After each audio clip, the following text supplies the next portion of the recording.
Hey there, welcome to the weekly short. We're doing this as quickly as we can, but Code is going to be focusing on the previous things, so previous trades that happened, what happened last week, talking about the playoff picture, and I'm going to pick it up where he leaves off, looking to the future weeks. So let's dive right into the playoff picture.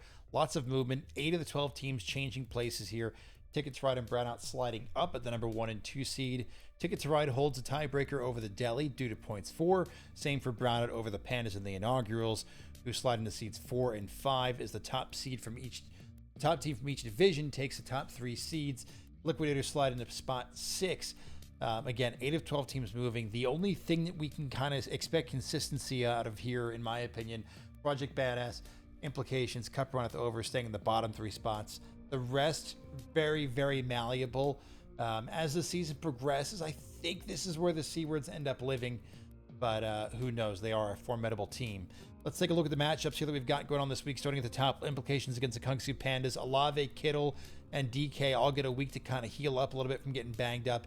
And Tyreek gets that chemistry back with Tua if Tua suits back up in week 8. Long story short, it's a really good time to have the bye week for the Pandas.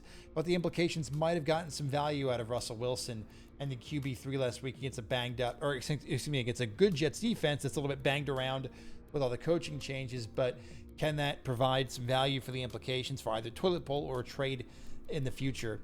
C-words against Inaugurals. Mike Evans going down is miserable, but Vele slides in for the storybook ending against Cam, who I'm mad that you pointed this out before I got to record the video, that Vele slid into that spot. Should be nice and storybooky. Cam's mostly healthy, but there's some big question marks on Ramondre Stevenson and Tank Dell that they can't afford to have another bad game like they had this last week, going up against an opponent who can take a game off of anybody, even though I just made fun of them a moment ago for the toilet bowl. Moving on to Tickets Ride against the Webster Tigers. Morgan's got a lot of injuries all at the wrong time, but he's got the upside of Baker, Devontae Adams maybe getting that chemistry back with Rodgers, and J.K. Dobbins doing his thing. Gus Edwards on IR. I'm pretty sure Dobbins doing his thing means tearing an ACL, but hope that doesn't happen. But he could take off and have a monster week. But on the other side, Code's fully healthy, has no bye for any of his players, but could this be that trap game? Diggs disappointed last week. Devonta Smith disappointed. Schultz disappointed. Ridley disappointed. We'll have to see how Ticket to Ride handles their matchup here.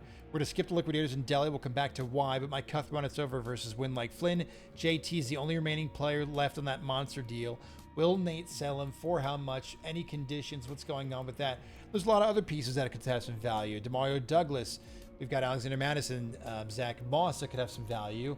But this really should be a week for Flynn to go ahead and say, hey, welcome to the league, guy. Not that last week wasn't, but really should show that the weakest team in the Division of Death still stomps anybody, as Flynn is better than most teams and most than expected. Brownout versus Project Badass. Brownout is torn up to all hell. ETN Cup, Ayuk and Goddard all out. Some could return this week. But this is a nice week for them to play Rebuilder. He'll still complain, but he still has a top team. He should still handle business. But Project Badass is on that trajectory that the trajectory we expected on the downward trend. But Javonte Williams showing signs of life, which is really nice. Chase Brown continues to emerge. Dalton being a decent-ish play despite his .02 points this week. It will be interesting to see if Project looks to sell any of those pieces or what the plans are there. But could make some noise with some of those pieces starting to emerge. Probably not this week.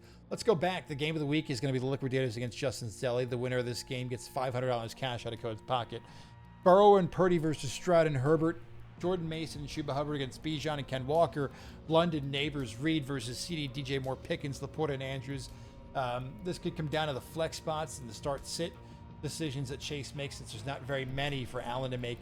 This is a must-win game. Massive playoff implications here for both of these two teams. Let's hope they get it right. And your obscure rule of the week.